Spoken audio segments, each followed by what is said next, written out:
friends, நம்ம சேனலை இப்போதான் ஃபர்ஸ்ட் டைம் பார்க்குறீங்கன்னா மறக்காம நம்ம சேனலை சப்ஸ்கிரைப் பண்ணுங்க. கூடவே பக்கத்தில் இருக்க பெல் ஐகானையும் கிளிக் பண்ணுங்க. வாங்க ஃப்ரெண்ட்ஸ், வீடியோக்குள்ள போகலாம். ஹாய் ஃப்ரெண்ட்ஸ், நம்ம இந்த வீடியோவில் பார்க்க போகிறது ஒரு வித்தியாசமான டேஸ்ட்டில் ஒரு எக் கிரேவி தான் எப்படி பண்ணுறேன்னு பார்க்க போகிறோம். இது வந்து எல்லா டிஃபனுக்கும் சூப்பரான டேஸ்ட்டாக இருக்கும். சப்பாத்தி, ஆப்பம், தோசை அந்த மாதிரி எல்லாத்துக்குமே வந்து சூப்பராக இருக்கும். இப்போ அதை எப்படி பண்ணுறேன்னு பார்த்துடலாம். ஃபர்ஸ்ட் ஒரு பேனில் கொஞ்சம் எண்ணெய் சேர்த்துக்கலாம். இப்போ எண்ணெய் சுடுனாடோன்னா ஒரு வரமிளகாய் சேர்த்துக்கலாங்க. ஒரு கொத்து கருவேப்பிலை சேர்த்துருக்கோம்.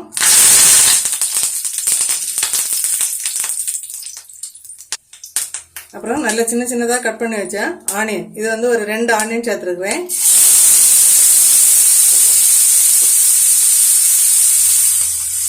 இது ஒரு நிமிஷம் நல்லா வதங்கட்டும். இப்போ ஆனியன் வதங்குறதுக்கு கொஞ்சமாக உப்பு சேர்த்து கொடுத்துடலாம். ஒரே ஒரு பச்சை மிளகாய், அது வந்து லைட்டாக கீரைக்கவங்க கீரை இதில் சேர்த்துடலாம். இப்போ வந்து ஆனியன் வந்து நல்லா வதங்கட்டும், ஒரு நிமிஷம் வெயிட் பண்ணலாம்.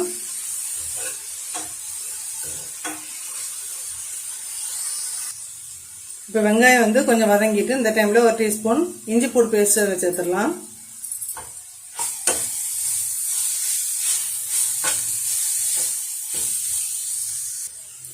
இப்போ இஞ்சி போட்டு பேஸ்ட் சேர்த்து ஒரு நிமிஷம் நல்லா வதக்கியாச்சு. இந்த டைமில் வந்து நம்ம தக்காளி பழம் சேர்த்துடலாம். இப்போ இது வந்து மீடியம் சைஸில் 2 தக்காளி பழம் சேர்த்துருக்குறேன்.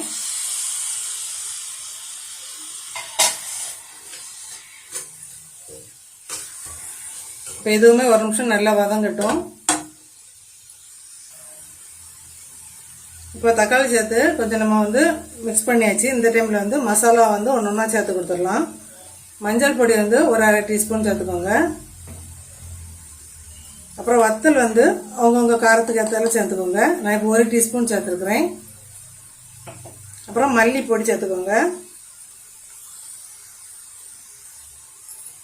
மல்லிப்பொடி வந்து ஒரு 1/2 டீஸ்பூன் சேர்த்துக்கலாம். அப்புறம் ஜீரகம் வந்து ஒரு 1/2 டீஸ்பூன்.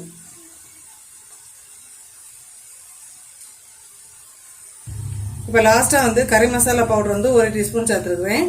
இப்போ எல்லாம் சேர்த்து நல்லா மிக்ஸ் பண்ணிடலாம். இந்த மசாலாவோட பச்சை வாசனை எல்லாம் போகணும்.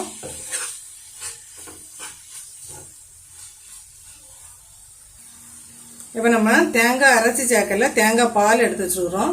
இப்போ இதில் வந்து 2ஆம் பால் எடுத்து வச்சுருக்குறேன். இதை வந்து இதில் சேர்த்துடலாம்.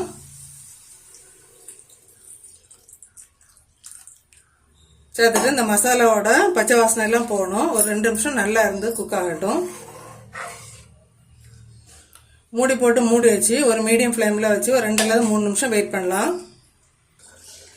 இப்போ மசாலா எல்லாம் பச்சை வாசனை போய் ரெடி ஆகட்டும். நம்ம அதுக்கு முன்னாடி வேக வச்ச முட்டையை வந்து உடச்சி எடுத்துகிட்டு வந்துடலாம். இப்போ வந்து மசாலா எல்லாம் பச்சை வாசனை எல்லாம் போய் சூப்பராக ரெடி ஆகிருக்கு பாருங்க. இந்த டைமில் வந்து உப்பு செக் பண்ணிக்கோங்க. செக் பண்ணி தேவைப்பட்டால் போட்டுக்கலாம். இனி நம்ம உடச்சி வச்சு எக்கை வந்து அதில் சேர்க்க போகிறோம்.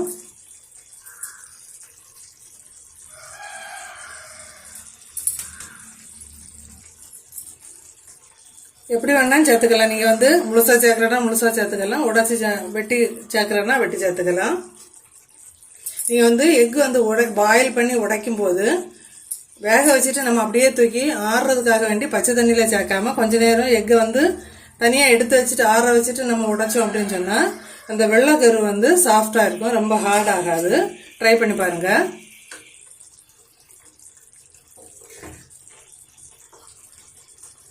ரொம்ப போட்டு மிக்ஸ் பண்ணாமல் இந்த மசாலா வந்து கொஞ்சமாக இது பண்ணிக்கோங்க, மேலே எடுத்து வச்சுக்கோங்க. இதே மாதிரி இனி நம்ம எடுத்து வச்ச முதல் பாலில் கொஞ்சமாக சேர்த்துக்கலாம்.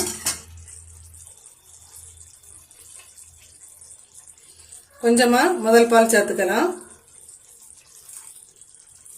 உங்களுக்கு கிரேவி வந்து கொஞ்சம் லூஸாக வேணும்னா கொஞ்சம் கூடுதலாக சேர்த்துக்கோங்க. இன்னும் ஒரு 2லேருந்து 3 நிமிஷம் அப்படியே இருக்கட்டும். சூப்பராக குழம்பு ரெடி ஆயிரும். கொஞ்சம் வெயிட் பண்ணலாம்.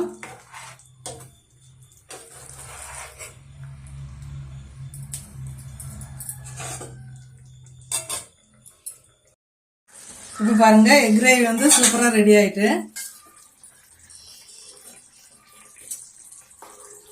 நீங்கள் வந்து உங்களுக்கு கொஞ்சம் கூட திக்காக ஆகணும் அப்படின்னு சொன்னால் இன்னும் கொஞ்சம் கூட வெயிட் பண்ணலாம். நான் இப்போ ஆப்பத்துக்கு கரெக்டாக செய்திருக்கேன், அதனால் இந்த பதத்தில் இருக்கட்டுன்னு அது விட்டாச்சு. லாஸ்ட்டாக வந்து கொஞ்சமாக மல்லி இலை இப்படி தூக்கிக்கோங்க, தூவிட்டு சர்வ் பண்ணிடலாம். இதே மெத்தடில் ட்ரை பண்ணி பார்த்துட்டு மறக்காமல் கமெண்ட் பண்ணுங்கள் ஃப்ரெண்ட்ஸ்.